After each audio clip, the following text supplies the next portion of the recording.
Paul Heyman kicks Seth Rollins out of the Vision, the best and worst of WWE SmackDown. Does Corey Graves have real-life heat with Booker T? Javon Evans is already just another name on the roster. Alistair Black's booking on SmackDown trashed. WWE Creative is clueless about Solo Sikoa's booking. Triple H and Stephanie McMahon accused of self-serving. Alberto Del Rio's WWE return is stuck in a limbo. AEW Dynamite viewership sees a decrease despite Andrade's return. The Rock confesses his career was ending after a WrestleMania match. Let's dive right in. The best and worst of WWE SmackDown. Last night's Friday Night SmackDown brought us closer to Crown Jewel, Perth, with next week's show also rolling out from Western Australia's capital. The blue brand kept up its steady climb, with the quality and pace of recent episodes moving in a solid direction. Still, every week has its stumbles, and last night was no exception. Here's the rundown on the best and worst from this week's SmackDown on the USA Network. Number 1. The best. Sami Zayn saves the day. SmackDown was sinking fast until Sami Zayn jumped from Raw to the blue brand. Winning the United States Championship turned things around. No exaggeration. Zayn's been the heart of SmackDown's comeback. He's delivered killer matches against John Cena, Javon Evans, Rey Fenix, and Carmelo Hayes. Just when it looked like a rematch with him was set, The Miz blindsided his now former tag partner Carmelo Hayes, paving the way for Alistair Black to answer Zayn's open challenge. Zayn and Black tore it up, but Damian Priest, Black's rival, cost him the win. Sami keeps dishing out top-notch matches every week,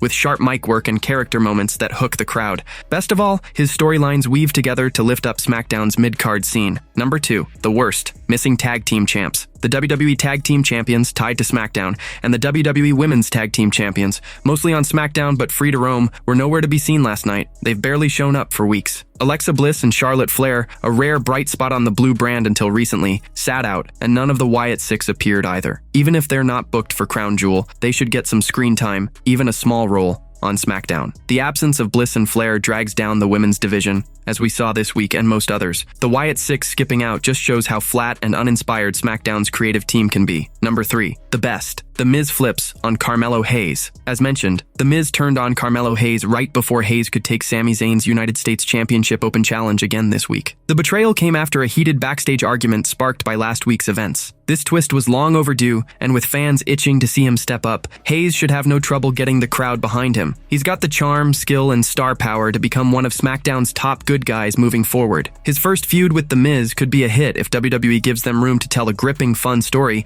as Hayes kicks off his babyface run on the main roster. Number 4. The worst. Tiffany Stratton's shaky spotlight. This week's SmackDown had a contract signing between Stephanie Baker and Tiffany Stratton for the Women's Crown Jewel Championship match in Perth next Saturday. Somehow, Baker, still getting the hang of English, came off stronger and more convincing than Stratton. The WWE Women's Championship run has been a mess, with nothing clicking. It's a shame it's dragged on this long, and WWE's stuck with no backups on the blue brand, clinging to a strict brand split. Stratton's character feels flat, with no real draw or heat, and her stories fall short because WWE keeps pushing her as a good guy despite every sign she'd work better as a heel. The contract signing followed that same misstep, and pairing Stratton with other stars who are green in WWE and weak on the mic makes it worse. The match might be great, but why should fans care? Why would someone in the US wake up at 8 a.m. on a Saturday for Crown Jewel to watch this? Number 5. The best. Cody Rhodes versus Seth Rollins. Heats up. Cody Rhodes and Seth Rollins are building on their epic history, ready to clash after over 3 years for the Men's Crown Jewel Championship. Rollins calls this the fight to shape the industry's future. Rhodes has been messing with Rollins' head in wild ways, and while Seth chases a shot at redeeming his character, he's driven by a darker mix of anger, doubt, revenge, and a hunger for total control. Last night, Rollins cost Randy Orton and Cody Rhodes their match against Bronson Reed and Braun Breaker, stomping the Viper into the mat while the ref was distracted by Paul Heyman. After the match,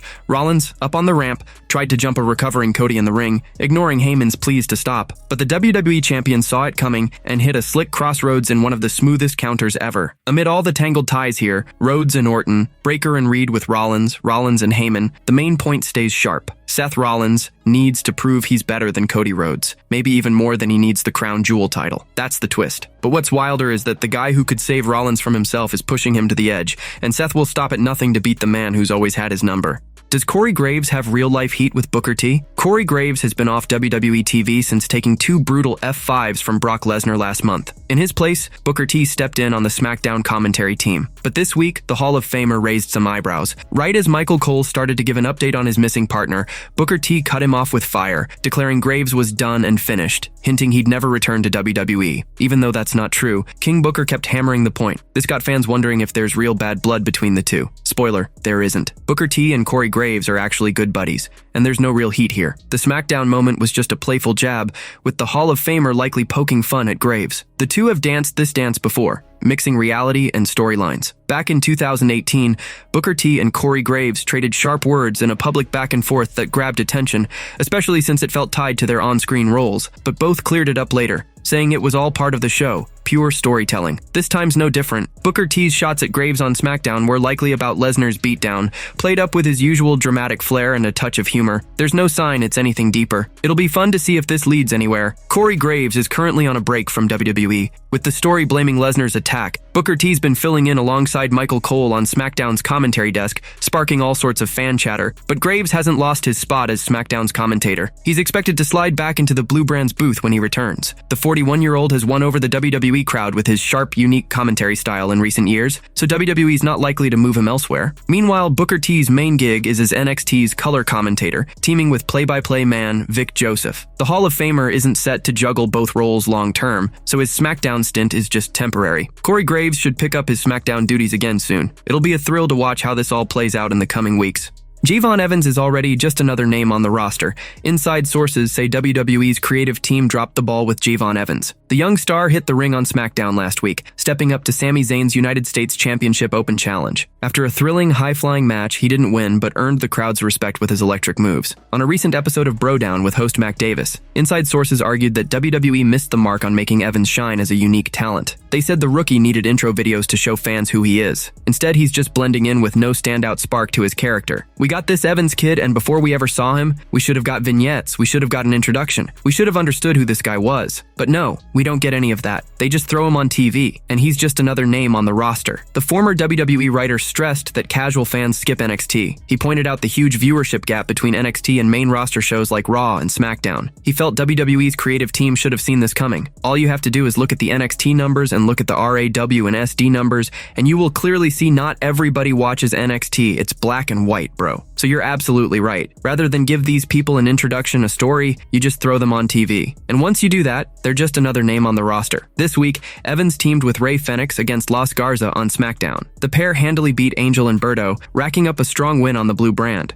Alistair Black's booking on SmackDown trashed. Inside sources recently tore into Alistair Black's handling on SmackDown. The star stepped up this week on the Blue Brand. Sami Zayn threw out his US title open challenge, expecting Carmelo Hayes to answer. But The Miz jumped Hayes, opening the door for Alistair Black to slide in as the new challenger. Black and Zayn put on a killer match. Just as Alistair was set to land the Black Mass, Damian Priest popped up at ringside. That threw Black off, letting Sami nail the hell of a kick and seal it with a blue thunderbomb to keep the title. On a recent episode of Brodown with host Mac Davis, inside sources went off about the booking. They argued Black's supposed to be a seasoned pro wrestler, and just seeing Priest at ringside shouldn't rattle him. They blasted WWE creative for recycling the same old angles, saying Black looking shaken by a minor distraction made him seem weak on TV. This is what I mean about this company. They're so ingrained inside the bubble, they don't realize how stupid this SH looks. Alistair Black, if he's a competitor, he's not going to lose his attention because Damian Priest is ringside. This is what I mean. It's the same play over and over again. People want examples when I talk. Guys, here are examples. You got that example right there. Damian Priest is ringside, and that's going to be enough to distract Black, which is total bullsh, inside sources said. After the match, Priest stormed the ring and laid into Black. He battered his rival and slammed him through the announce table, piling on another chapter in their long-running feud. WWE creative is clueless about Solo Sikoa's booking. Inside sources tore into Solo Sikoa's recent SmackDown video package with some harsh words. The street champ popped up in another vignette on the Blue Brand. This week, Solo hyped up the massive 7-foot Tala Tonga, pushing him to let loose the beast within and crush anyone in the MFTS way. He promised Tala big rewards for sticking with the faction. This came after he rolled out Tonga Loa and JC Mateo in videos over the past 2 weeks. On a recent episode of Brodown with host Mac Davis, inside sources slammed WWE's creative team for working backwards. They argued Solo should have had these intro videos before the new members joined the group. The veteran insider said the introductions needed to hit before the stable showed up on TV. They called out the creative team for having no clue how to book the faction, saying these late video packages missed the mark. It's comical to me that now we're doing Solo Sikoa and his whole group, now we're doing vignettes on these guys, and now we're introducing these guys. How many months after the fact? Isn't that the first thing you're supposed to do? Shouldn't we have had Solo introduce these guys one by one before we saw them as a group? That right there just tells you they have no clue what they're doing. You don't give these guys introductions after you've seen them on television for 6 months. That doesn't make any sense. After spotlighting the 3 MFT members, Solo Sikoa hinted that something's still off. He might have been talking about Tama Tonga, who's been out of the ring for a bit. Triple H and Stephanie McMahon accused of self-serving. At last month's WrestlePalooza, former WWE Chief Brand Officer Stephanie McMahon got a big surprise. The 49-year-old was named the first inductee for the 2026 WWE Hall of Fame class by her longtime family friend and wrestling legend, The Undertaker. Inside sources recently weighed in on Stephanie's induction. She's set to lead the class of 2026, with The Undertaker inducting her, while more names will be revealed as WrestleMania 42 approaches. This honors her behind-the-scenes work, which helped spark the women's revolution. On the latest Brodown episode on Sportskeeda Wrestle Binge, inside sources took aim at Stephanie and her husband, Triple H. They argued that while Vince McMahon always put the wrestlers first, Triple H and Stephanie seem focused on themselves, pointing to the game's heavy presence in the Unreal documentary and Stephanie's podcast. They just come across as so self-serving, man. It really does. I mean, from, with surprising Triple H, and then now you're surprising Stephanie and seeing Triple H all over Unreal and Stephanie's got her own podcast. I'm just so used to working with Vince when it was talent first. It was always talent in front of the camera, talent out there, and this is just a completely different mindset, man, inside sources said. With her induction, Stephanie becomes the first McMahon family member in the Hall of Fame since her grandfather, Vincent J. McMahon. Notably, Triple H headlined the class of 2025, joined by The Undertaker's wife, Michelle McCool, who was also inducted last year. Alberto Del Rio's WWE return is stuck in a limbo. WWE's takeover of AAA earlier this year pulled in a wave of new talent, but fans keep asking about Alberto Del Rio's spot in it all. Even as one of AAA's biggest names, Del Rio hasn't shown up in any WWE-linked crossover events like Worlds Collide or Triple Mania. While he's stayed out of major WWE spots, Mexican crowds haven't let him fade. Chants of Alberto ring through AAA shows, showing he still has strong fan love. But his path ahead? It's a puzzle WWE hasn't cracked yet. The Wrestling Observer newsletter says WWE picked up Del Rio's AAA contract in the deal. Still, no firm plans exist on if or how he'll fit into WWE shows. Del Rio's last fight came on September 26th at a AAA-linked event, where he teamed with Mr. Iguana for the win. But there's a catch. Before WWE's buyout, Del Rio got written off AAA in a loser leaves town match. That, mixed with his past legal troubles and issues from his WWE days, has bosses thinking twice. As the Observer noted, some backstage folks push for Del Rio's return because of his draw and ongoing pull in Mexico. Others hold back, citing his old controversies and the chances of trouble if he comes back. For now, WWE sits tight, letting things unfold before deciding. Del Rio's under their umbrella, but the company takes a watch and wait stance. Until they speak up, those fan calls might be his only stage light. Do you think WWE should pull Alberto Del Rio back, or is the risk too high? AEW Dynamite viewership sees a decrease despite Andrade's return. AEW Dynamite on October 1st, 2025 packed in some wild turns. Andrade shocked everyone by coming back after nearly 2 years away. But even with that, the show's numbers took a hit. Dave Meltzer reported that the October 1st episode of AEW Dynamite lost viewers. It hit an average of 465,000, down 16.1% from the 554,000 who watched on September 24th. In the key P18 to 49 group, Dynamite's rating dropped from 0.11 to 0.09, a 18.2% slide. These stats cover only live TV crowds and skip any streaming numbers from Max. This week's AEW Dynamite had Andrade bursting back in by knocking out Kenny Omega. He then shocked the crowd by teaming up with the Don Callis family. The clone showed up too on AEW Dynamite this week, costing Orange Cassidy his shot at the TNT Championship against Kyle Fletcher. He wound up joining the Don Callis family. The Rock confesses his career was ending after a WrestleMania match. The Rock vanished from WWE's scene after showing up earlier this year. Fans hoped he'd hit WrestleMania 41, but he was a no-show. Now he's opened up in a new interview. The Rock talked about his match against John Cena, where the Cenation leader beat him to claim the WWE Championship. It was Cena's big comeback after losing to The Rock the year before. At the time, the Brahma Bull believed it would be his final match ever, thinking he'd never wrestle in WWE again. In an NPR interview, he shared that he was injured, but didn't want the match to stop short. For him, it was about going out strong, knowing it was his career's end. He also wanted to hand the spotlight to Cena. I didn't want to tell John that because I knew the match would end, and I didn't want the match to end in that way. Not only was it important to me to go out on my shield, I knew this was my very last match of my entire career. My career was going to end on this night. No one knew, but I knew. The other reason, and maybe more important than my career ending, I was doing the honors. That means you're passing the torch to someone who is going to carry it from here on out. That was to John, and that was the finish to our match. Me doing the honors for him him and him beating me in the middle of the ring to become champion. That's why I didn't want the match to end right away. I wanted him to have his moment. That's important. But plans changed. That Cena match wasn't The Rock's last. He came back over a decade later for a tag team match at WrestleMania, teaming with Roman Reigns against Seth Rollins and Cody Rhodes. That wasn't his only return either. He also had a quick, off-the-cuff match at WrestleMania, flattening Eric Rowan in a squash.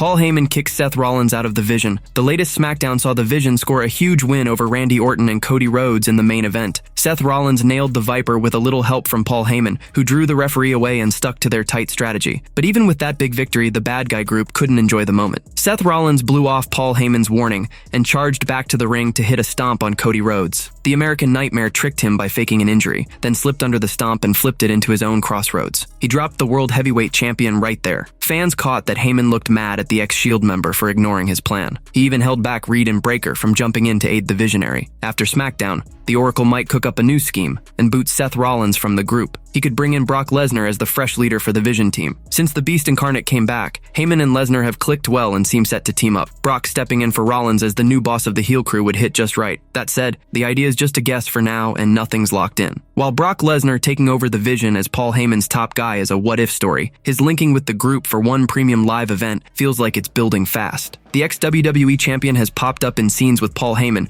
almost every time since his return to World Wrestling Entertainment. The Oracle even rolled out the Beast Incarnate in the ring at the WrestlePalooza 2025 Premium Live event. All these hints point to him teaming with the Vision faction. This could lead to Lesnar joining the stable for Paul Heyman in the War Games match at Survivor Series 2025. It'll be a thrill to watch if Paul Heyman stays upset with Rollins for skipping his game plan and putting himself at risk against Rhodes on WWE SmackDown.